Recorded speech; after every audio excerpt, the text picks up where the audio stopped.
avec toute la série d'émissions sur les symboles des symptômes. Et pensez à vous abonner et à faire circuler ces et à mettre, il paraît, vidéos. le petit pouce bleu comme dit Johan. Ok. Alors, récemment, on a parlé des symptômes de la Covid. Et là, on va vous parler, parce que c'est vraiment intéressant de voir le parallèle, on va vous parler des symboles de la vaccination. Parce que on commence à voir circuler pas mal d'effets secondaires sur les vaccinations. Et c'est vraiment intéressant d'aller voir qu'est-ce que disent ces symboles et qu'est-ce que disent ces symptômes et pour voir ce qui est derrière en fait. Alors par rapport aux symptômes, on a eu plusieurs cas de personnes donc, qui ont été injectées et qui ont eu tout de suite des problématiques, dont une, au bout de 2 mois après, ça continuait, ça perdurait. C'était je ne dors pas, je suis épuisée, je ne peux pas me lever, j'ai mal partout. Donc voilà, c'était un des symptômes, une personne, la femme d'un médecin qui nous a dit ça. Donc c'était quand même globalement, elle n'avait plus d'énergie, elle avait mal partout, elle n'arrivait plus à se lever. Dans la littérature, on a vu aussi qu'il y avait pas mal de thromboses, de problématiques liées au système veineux. On commence à voir apparaître des gens qui ont des cécités, toujours pour les mêmes raisons, c'est-à-dire qu'il y a des caillots sanguins qui viennent, et donc les gens perdent la vue. Il y a eu des problèmes aussi de foie, analyse par rapport aux enzymes du foie qui étaient anormales, et pour tout un groupe de personnes vaccinées. Ouais. Qu'est-ce qu'on a d'autre? Eh bien, ça fait déjà pas mal. Et aux problèmes cardiaques, ça touche le cœur en fait. Il y a des lésions au niveau du cœur. Oui, ça c'est les choses les plus récurrentes dans la littérature. Alors, ce qui est intéressant, c'est de voir que déjà il y a un parallèle entre le vaccin, enfin ce qu'on appelle vaccin, et la maladie elle-même, c'est-à-dire que ça va toucher aussi des choses similaires, hein, comme le cœur, le système sanguin, et puis une fatigue, un peu comme des grippes, des choses comme ça. Et donc, ce qui est intéressant, c'est de dire, tiens, comment ça se fait que la maladie, elle fait des symptômes et que le traitement ferait aussi des symptômes similaires dans certains cas. Et donc, avec la même symbolique, pas tout à fait. Parce que si on reprend nos 3 étages, physique, émotionnel, mental, on va se rendre compte que physiquement, quand on inocule une substance, il y a la substance elle-même, et la substance elle-même, elle a été fabriquée par un laboratoire. Dans ce laboratoire, les chercheurs, les scientifiques, les gens qui produisent ces produits ont une intention. Quand on vous inocule, vous ne le savez peut-être pas, mais quand on vous inocule une substance qui est fabriquée par un homme, la pensée de l'homme qui l'a fabriquée, elle est aussi dans la substance. C'est-à-dire que si vous allez dans un restaurant, vous allez manger un bon plat d'un chef cuisinier. Si le chef cuisinier il a mis de l'amour, vous allez vous régaler. Si le chef cuisinier il est là juste pour penser à son business et à faire de l'argent, vous n'allez pas vous régaler. On va manger ça. On va manger ça. Donc vous ne le savez peut-être pas, mais dans la substance, il y a une intention. C'est un peu les recherches de Masaru Emoto sur l'eau et l'information de l'eau. Hein. Alors, dans la substance qu'on inocule, il y a une intention. Quelle intention? En général, on va dire si on est centré, cohérent, ça devrait être une intention de sauver, d'aider les gens. En tout cas, il y a une intention d'agir contre la matière, en l'occurrence un virus, de le tuer ou de faire en sorte qu'il soit tué. En tout cas, il y a une intention comme ça. Alors, il faut réfléchir à ce que c'est que cette intention, pour que vous voyez la charge mentale qui est dans le virus, ou qui est pas dans le virus, qui est dans le vaccin, ou les substances, tous les produits qu'on va ingérer comme ça. La charge mentale qui est dedans, elle a une intention de tuer, comme on dit, d'éradiquer le virus, etc. Et ça, est-ce que notre mental et notre corps, il est capable de digérer ça correctement? Et ça va nous renvoyer à un effet qu'on appelle l'effet placebo ou l'effet nocebo, qui est plus lui d'ordre émotionnel. Je sais que ça paraît un peu compliqué, mais nous sommes une machine compliquée. Les humains sont compliqués. Une substance n'a pas le même effet sur Monsieur Dupont ou Madame Durand. Pourquoi? Parce que Monsieur Dupont et Madame Durand sont 2 êtres humains uniques et particuliers. Donc, ils ne vont pas réagir psycho-émotionnellement de la même manière. Et donc, ça va impacter, ça va influencer les réactions de leur corps.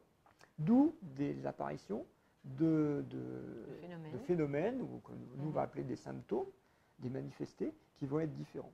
Alors si ça fait un placebo, ben, ça peut tout à fait faire que le corps digère la substance et puis tout se passe bien. Et puis élimine ce qu'elle n'a pas besoin. Comme Voilà. Quand on mange un aliment, une partie va nous nourrir, l'autre partie va partir, être éliminée dans les selles. Par contre, si ça fait un nocebo, et bien là, les choses vont se corser parce que c'est d'ailleurs la première chose que la personne nous avait dit quand elle a passé 2 mois à ne pas pouvoir dormir tout. Elle a dit: j'ai fait une connerie. Donc, elle se reprochait d'avoir fait cette injection. Elle culpabilisait. Elle culpabilisait, elle se le faisait donc payer. Effet nocebo. Et bien sûr, ça allait renforcer quantité de symptômes négatifs dans son corps qui se sont arrêtés du jour au lendemain suite à un soin. Parce que nous, en médecine symbolique, ça peut mettre en évidence les effets nocebo et donc les effacer, et du coup, le corps se rétablit. Ce qui était intéressant pour cette personne, c'est que, en fait, je me souviens du soin, rapidement, elle était restée petite, soumise à l'extérieur qui lui dit, en fait, ce qu'il faut faire pour elle ou ce qu'il ne faut pas faire, ce qui est bon ou pas bon. Donc, dans ces cas-là, on est soumis aux autres et donc on est en retrait de son potentiel, de notre potentiel. Quand je dis ça, c'est un potentiel fabuleux qui nous permet de créer nos maladies et qui nous permet aussi de les guérir si on est conscient de ce phénomène. Oui, donc ce qui est très important, c'est dans ces effets placebo-nocebo, vous devriez vous poser la question, pour ceux qui se sont fait injecter, vacciner ou qui prennent des substances, parce qu'il n'y a pas que ça, hein. On parle beaucoup dans les médias de ça, mais il y a plein d'autres substances qui circulent. Voilà, tout ce qui entre dans notre corps, antibiotiques, etc. Bon, vous devriez vous poser la question de l'intention qui vous pousse à faire ça. Parce que cette intention, l'enfer est pavé de bonnes intentions. On dit toujours, oui, on a des bonnes intentions, on veut se protéger, on veut être tranquille, on veut pouvoir circuler librement, on veut pouvoir aller au resto tranquillement, etc. Mais tout ça, est-ce que ce sont de bonnes intentions pour notre corps et pour notre âme? Mais pas sûr. Ça va satisfaire notre mental momentanément, mais ça peut faire ce qu'on appelle des effets nocebo à terme, et voir des symptômes qui apparaissent avec les produits qu'on ingère et qui vont nous révéler nos faiblesses. Et alors, ce qui est très intéressant… Oui. Les faiblesses, par exemple, quand ça touche le foie qui est faible, c'est le symbole du père, de la loi. Le cerveau qui est touché, s'il y a une problématique suite à quoi que ce soit au niveau du cerveau, c'est que là, il y avait un vide. Donc, ça a éclaté quelque chose, ou ça a dérangé cet organe-là qui fait pour capter le père et la loi aussi. Si ça ne circule plus, ou si notre cœur est touché, le cœur, en fait, c'est l'âme. Et l'âme ne peut plus se réaliser dans son corps qui est normalement conçu pour être parfaitement vraiment, en le forme. corps est parfait. Ouais. Alors, ce que tu disais là, par rapport au foie et au père, c'est vraiment important de le voir parce que, justement, comme par hasard, il y a des cécités. Et le foie, en énergétique chinoise, c'est ce qui dirige la vue. Donc, si ça se manifeste par la vue et une perte de la vue, c'est comme si symboliquement, ces gens-là n'étaient plus guidés par le père et ça se matérialisait par une cécité. Ouais. Une cécité.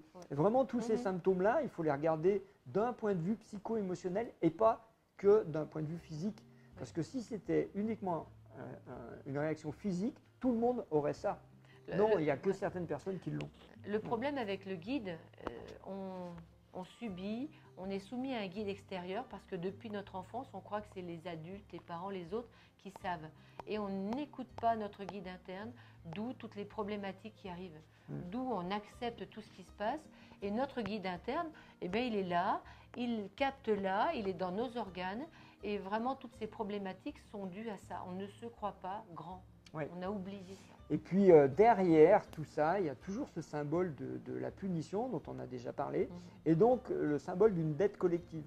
Et c'est comme si on payait notre dette. Et moi, je l'ai vu dans des articles où des Suisses, par exemple, disaient « Vous, les Français, vous avez bien profité d'être payés pendant le confinement, ben maintenant, acceptez d'être vaccinés. » Comme s'il fallait rembourser une dette. On a reçu quelque chose, donc il faut rendre. Et cette dette collective, elle pousse des gens à rentrer dans ce schéma. Mais le problème, c'est là aussi, ça fait du nocebo parce que c'est une culpabilité qui est derrière. Et on se punit. Ouais. Donc arrêtons de nous punir et commençons par nous aimer dans toutes nos expériences. Voilà, donc il faut, si vous avez ces symptômes-là suite à des vaccinations, regardez tous les effets placebo, nocebo, prenez une feuille, listez-les. Ça me plaît, ça me plaît pas. Et vous allez voir que dans les placebos, il y a des choses qui sont nocebo, et dans ce que vous pouvez penser nocebo, qui vous nuisent, qui sont en fait qui cherchent plutôt à vous éveiller la conscience. Voilà, ça fait déjà pas mal. Hein. Allez, à bientôt. bon travail et à bientôt.